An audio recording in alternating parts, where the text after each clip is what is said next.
Denise Roche. Thanks, Mr. Speaker. Order. Order. Denise Roche, again. Thank you, Mr. Speaker. I rise to take the first call for the Green Party for the Local Government Auckland Transitional Provisions Amendment Bill. Sir, I always find it quite useful when we're looking at an amendment bill to go and look at what we're actually amending. So this bill amends another local government Auckland Council bill that was introduced in 2013. And at the time that it was introduced, it was one of three different parts of the Resource Management Reform Bill of 2013 that was split into three on its third reading and voted separately on.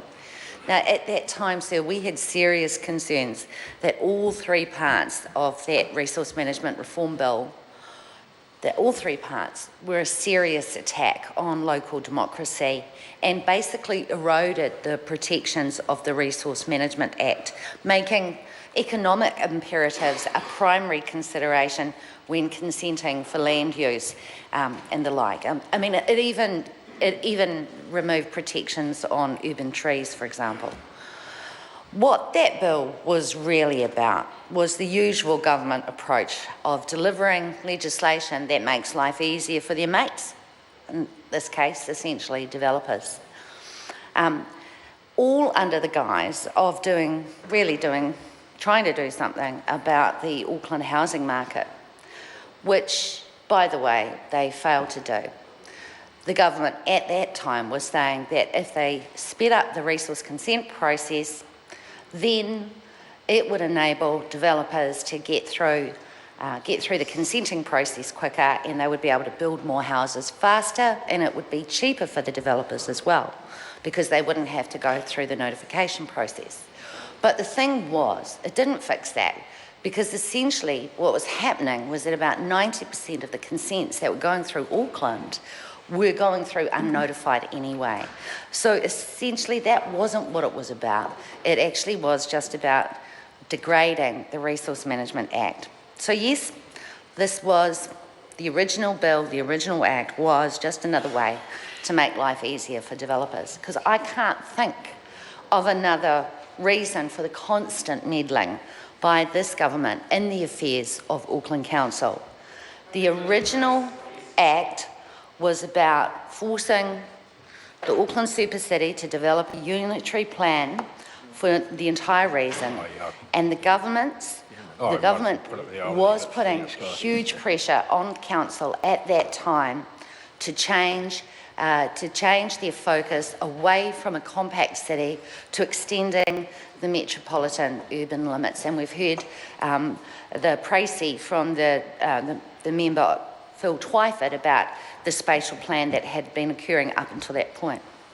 Now, sir, for that bill that we're amending tonight, when that original bill came to this House, we opposed it, not just because our vision for Auckland is for a livable city, for a more compact city with a mix of medium and high density housing along public transport links, where walking and cycling are part of the transport options, not just roads, where we have affordable homes, where we have a clean environment, clean water, clean sea, where we have affordable housing, where we have safe and thriving communities. So that's our vision for a livable Auckland. And we opposed that bill because we didn't think that the measures the government was taking was actually ever going to deliver that. But we also opposed it because we thought it was about taking yet another slice away from local democracy.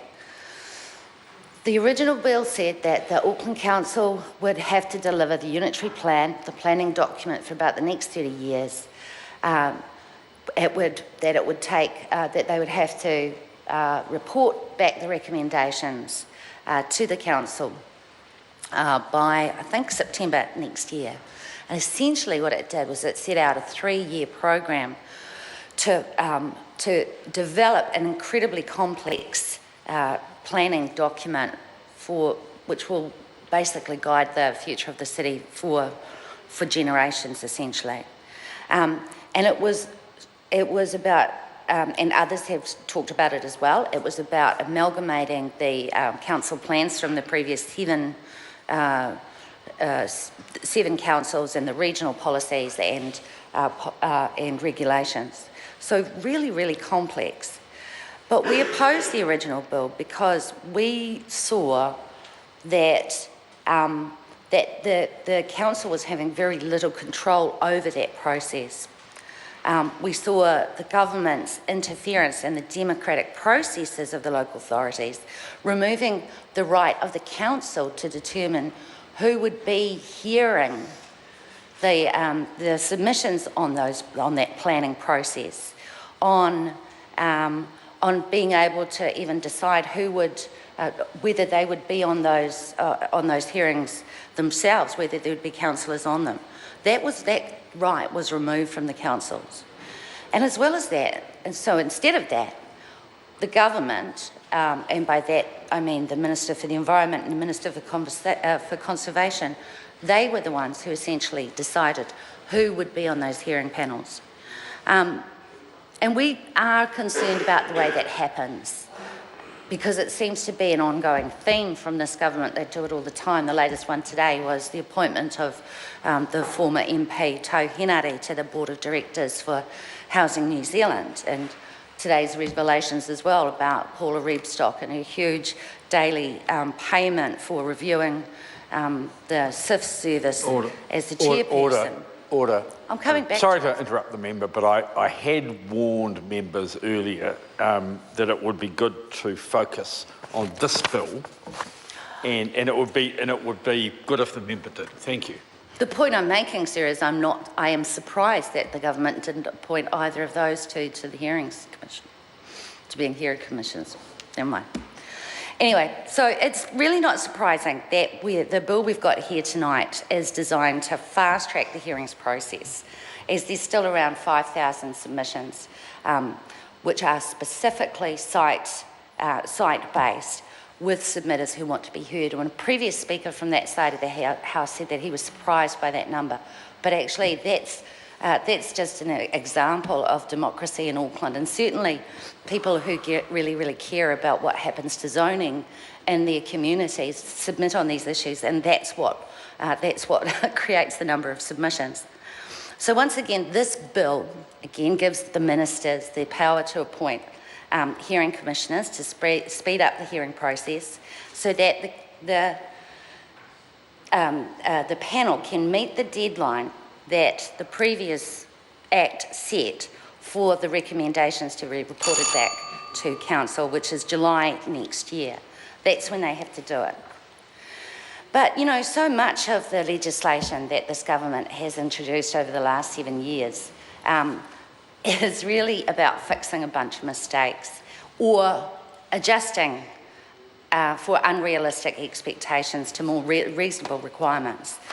And we agree that we do need a unitary plan, that it's critical for Auckland's development, and we acknowledge that despite our misgivings and worry about the lack of democracy around appointing the panel, the hearings commissioners to the independent hearings panel, they are doing a reasonable job.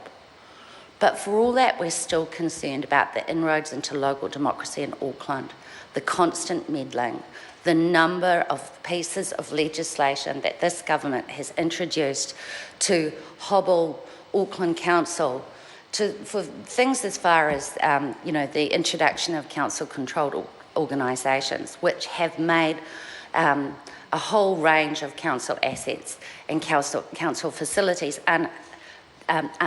unaccountable to the local people, the people who are paying for them. So we've got some strong misgivings about this bill, and in order for us to remain consistent with our previous approach, we will be opposing it because we think that it doesn't really do much for the democracy in Auckland.